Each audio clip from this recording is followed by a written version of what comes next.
Grandma, You okay, boy? you won the lottery. Now, come on, kid. No, Grandma, look. Won! You got all six numbers. Yes, we won!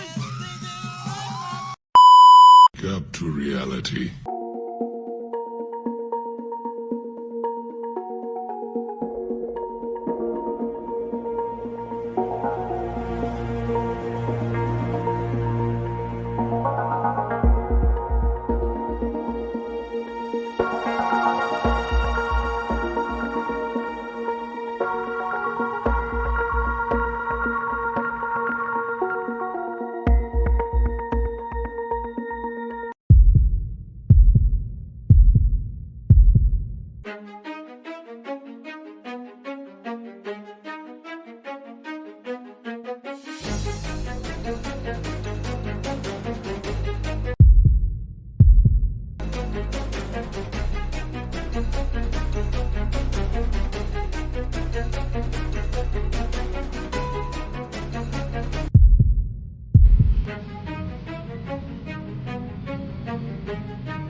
How much are we betting that the FIFA World Cup of 2026 is rigged?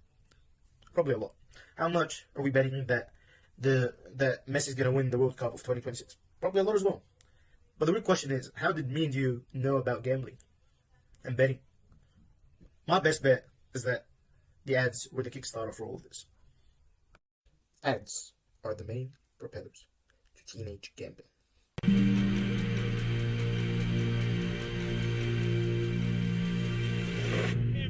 So here's to you, everyday Aussies all over the country, just having a red hot go. Sportsbet, proud supporters of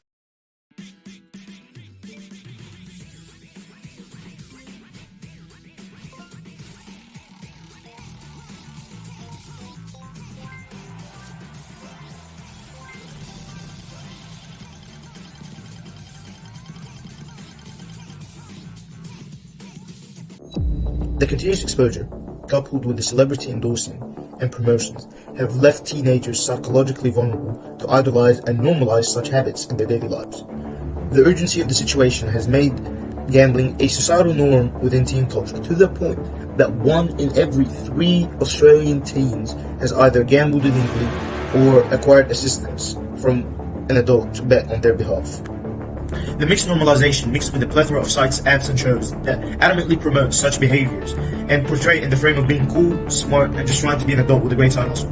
Gambling neurologically develops an addiction that is close in effect to drug abuse.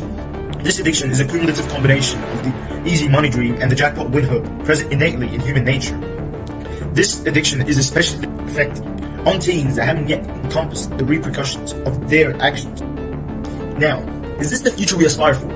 A truckload of endless debt that is unforeseen to end anytime soon? Are we just gonna sit idle while some of us throw their futures down the drain of false hope? Hopefully, your answer is no, with the clear intention of completely opposing the rapid increase in teenage gambling. But I am betting that you guys question the government's role in advocating a solution to this issue that has been afflicting harm on its future generation. And the simple answer for this is simply nothing of concern to this issue.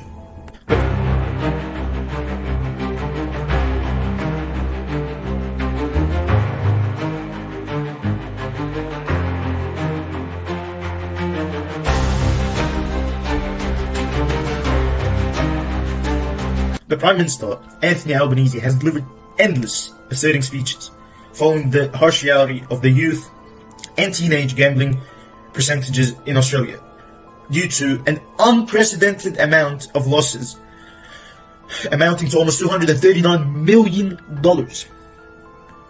annually and nationally from teenage gambling, with no serious action taken till now. According to the Sky News and the ABC, Albanese claims that the Australian government during his time has done way more than any previous government by imposing harsh restrictions on casinos, gambling apps, and gambling ad campaigns, which could be viewed as the real solution to this that could wrap up and block this growth. Well, the real question lies in the fact that Australia is the country of backdoors and different pathways. This analogy could be both implied on university courses and anything in general in our beloved country.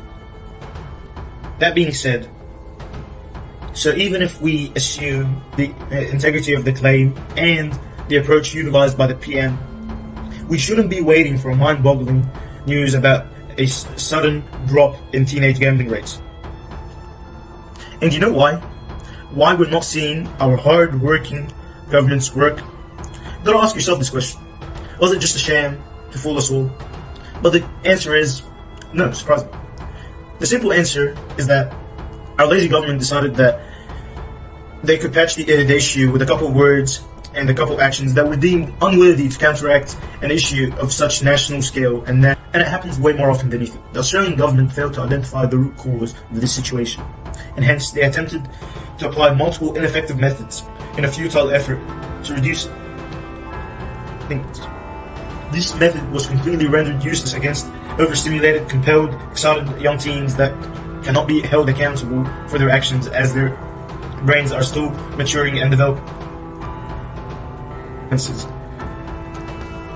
The blame rather shifts on the Australian government and their neglectful methods, as teen gambling percentages surges beyond any precedented recorded number in Australian history. Before we direct accusations and posit solutions, we need to directly attack the main source of the issue, the root cause.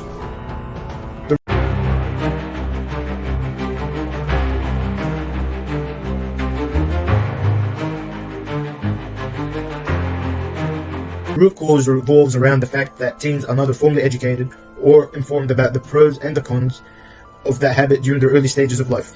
This exposes them to an abrupt sense of freedom that is neither mentally or psychologically restricted. This leaves them against their better judgments of whether to indulge in gambling or refrain from it.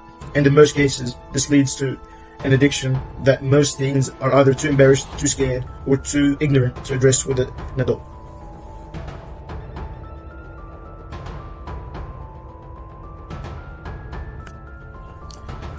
In saying that, we should seriously start educating the upcoming generations about gambling and focus on the abnormality and the hazards of the act.